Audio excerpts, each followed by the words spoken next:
خلينا نتكلم بصراحة.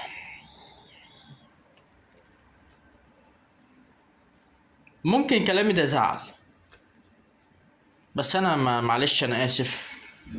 مهما كانت الصراحة بتزعل مش مهم، طالما هي صراحة ودي الحقيقة الواقع اللي احنا عايشين فيه، يبقى اللي يزعل يزعل، مش هتفرق معاه في حاجة. طالما ده حق ربنا يبقى اللي يزعل يزعل، ما يفرقش معاه في حاجة. واللي يعترض اهلا بيه، واللي يشتم ويسب ويلعن ويحاسبن عليا برضو اهلا بيه. واي مساءلة قانونية انا جاهز، ما عنديش مشكلة في حاجة. انا مجرب التعامل مع اولاد الزواني، حافظهم كويس قوي، انا مش فارق معايا. خربانة خربانة، ميت ميت، فرقش كتير.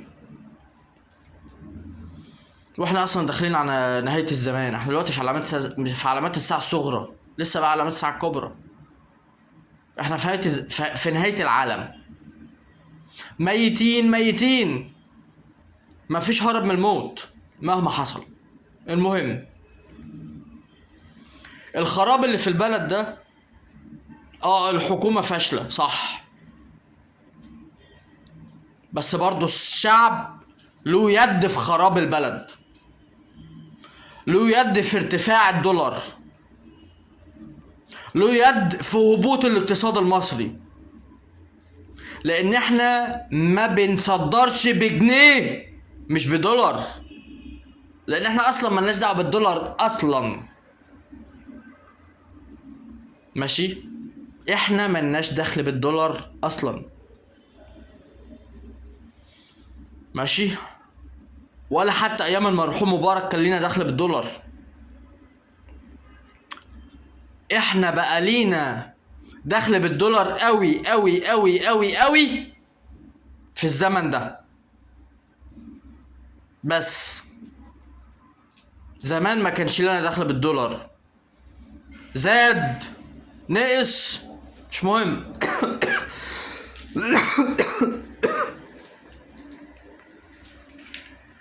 سوري.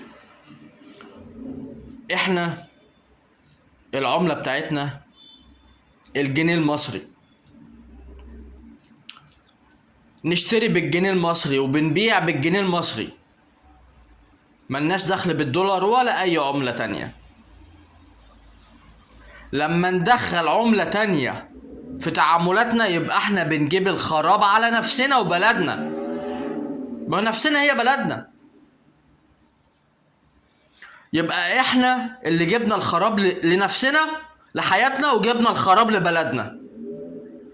والحكومة برضو فاشلة، فشل تام، والرئيس عامل اللي عليه بزيادة. الحكومة اللي هم الوزراء، عشان في ناس بتفهمها الشرطة دي بتنفذ أوامر القضاء والوزراء والنيابة بس، ده شغلتها.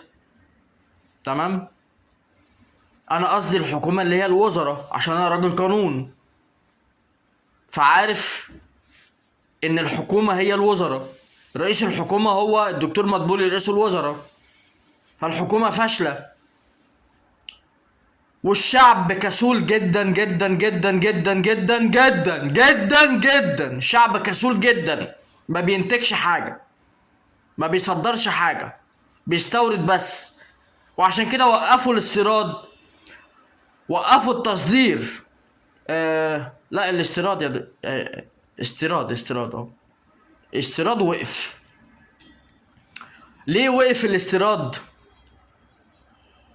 عشان سيادة الرئيس بيقول للشعب اشتغل وانتج، اشتغل وانتج يا شعب مصر، اشتغلوا وانتجوا. مش هنقضيها استيراد طول العمر. عندكم مواد خام، صنعوها وانتجوا بضاعة بلدكم على ايد مصرية بأسعار كويسة مناسبة للشعب المصري والناس الغلابة اللي هم اصلا معظم الشعب المصري. فالرئيس بيقول اشتغلوا وانتجوا، وانتوا طبعا اهم حاجة عندكم القعدة على القهاوي والكافيهات والخروج مع النسوان، انما شغل وانتاج مش موجود. وهو ده اللي مخلي حل البلد زفت واقتصاد البلد زفت وبيقع. ولسه اللي جاي احلى، ده انتوا هتدوقوا ايام عسل بافعالكم، مش بالرئيس خالص. الرئيس عامل اللي عليه بزيادة زيادة زيادة زيادة زيادة، وطحن نفسه لاجل الشعب المصري. الشعب المصري يعني ما ارحمش نفسه ولا عمل حاجة لنفسه، خربها من الاخر. ماشي. وقصود مصر الله اكبر عليهم، الله اكبر عليهم بلا استثناء. قصود مصر الله اكبر عليهم، بغض النظر عن الاخص في قصود مصر اللي هم الجيش الابيض بتاع الدكاتره، اللي هم 3/4 تجار اعضاء بشريه يهمهم الفلوس بس. ماشي. معظم اطباء مصر دكاتره اعضاء بشريه، ما عندهمش ضمير في شغلهم. دي معظم تجار مصر للاسف. ماشي. انا قعدت 5 سنين، شوفوا اسناني متدمره، قعدت 5 سنين ادور على دكتور اسنان محترم عنده ضمير في شغله، لغايه ما وصلت للدكتور خالد منصور في شارع احمد فخري في المنطقه السادسه في مدينه نصر.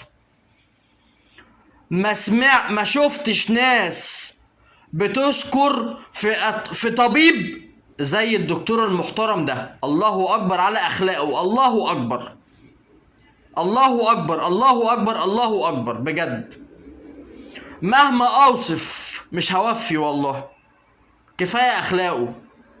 انسان محترم، انسان اخلاقه الله اكبر بجد والله، مش مجامله، دي حقيقه. والله العظيم 5 سنين بدور على على طبيب اسنان يعالجني،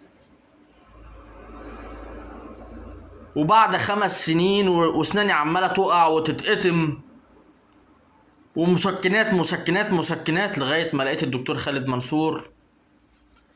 ربنا يكرمه ويعينه ودايما يديله كل خير من عنده يا رب يا رب.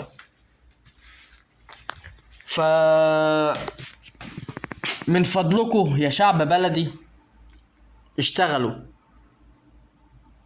بالله عليكم يا شعب بلدي اشتغلوا، بالله عليكم يا شعب بلدي اشتغلوا، بالله عليكم يا شعب بلدي اشتغلوا.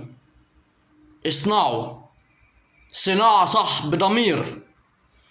الأجهزة مهنجة عطلانة، صلحوها صلحوها صح، اشتغلوا صح بضمير. ارضوا ربنا، اتقوا ربنا في شغلكم، مش شغلكم اللي طالع بره مصر بس، لا، اتقوا ربنا في شغلكم اللي هيتباع في بلدكم. يا اصحاب المطاعم اتقوا ربنا في شغلكم، اتقوا ربنا في اللحمه اللي انتوا بتشتروها بتمن رخيص وبتبيعوها بالغالي. ماشي. اتقوا ربنا، كفايه كده. اتقوا ربنا. اللي بيبيع السكر، كيلو السكر ب20 جنيه، اتقوا ربنا. كيلو السكر ب14 جنيه وبأقل من كده كمان. اتقوا ربنا، اتقوا ربنا، اتقوا ربنا، عشان يبقى اسمكم مسلمين فعلا، مش مسلمين على ورق. ماشي. مش كل واحد دخل مسجد وصلى بقى مسلم، ولا كل واحد عنده علامة الصلاة بقى مسلم، ولا كل واحد بيقرأ قرآن بقى مسلم، ولا كل واحد لبس جلابية بقى مسلم، ولا كل واحد طول دقنه بقى مسلم. ولا كل واحد مسك سبحة في ايديه بقى مسلم. ماشي؟ ولا كل واحد قال الله وقال الرسول بقى مسلم. يمكن كل المسلمين كان مكتوب في بطايقهم مسلمين على ورق، انما الحقيقة مفيش مسلمين الا من رحم ربي. واللي يقول لك ده الاسلام من القلب للرب والكلام الهلس اللي احنا بنسمعه ده، واللي تشوفه بيصلي قصادك وبيقول احاديث وبيقول سور قرآنية وبيحاول يقنعك، ماشي، ده اسمه بيستشيخ او مطول دقنه بيتكلم كشيخ، ده موضوع تاني. في الحالتين لا ده مسلم ولا ده مسلم. الاسلام قرب ينزاح من قلوبنا. الاسلام نفسه تعب من الفجور اللي احنا بنشوفه وعايشينه. الاغنياء المال استعبدهم للاسف، وهيفضل يستعبدهم ليوم الدين الا من رحم ربي. الكفرة اللي انتوا بتقولوا عليهم كفرة عندهم رحمة، عندهم اخلاق. ماشي يا شعب بلدي، يا ناس يا غلابة. وفي طبعا ناس مبسوطة وما الى ذلك، مش عايزين نتكلم كتير بس عشان ما نحرقش دم ناس كتير. ماشي؟ انا بكره الشيوخ الا اتنين بس، الله يرحمه الشيخ متولي الشعراوي، وربنا يديله الصحة وطولة العمر، يعطيله الصحة وطولة العمر، الشيخ احمد الطيب. كده حلو قوي. انا اسف جدا انا طولت عليكم، اسف جدا. ابعدوا عن الظلم، ابعدوا عن الجحود، ابعدوا عن الظلم وابعدوا عن الجحود.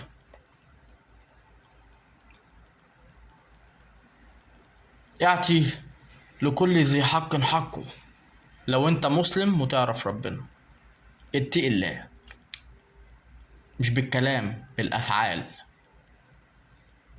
يا رب يكون كلامي واضح، واللي في كلمة من كلامي مش واضحة او في جملة مش واضحة او في موضوع مش واضح، يا ريت تسيبولي التعليق ونتناقش باحترام.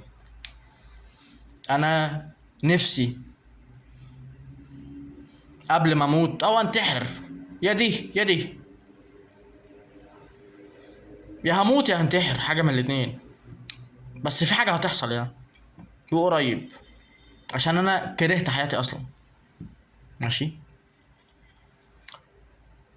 نفسي اشوف الشعب المصري مرتاح وراضي باللي ربنا قسمهوله، واشوف مصر من احسن دول العالم في كل شيء، مش في الهلس بس.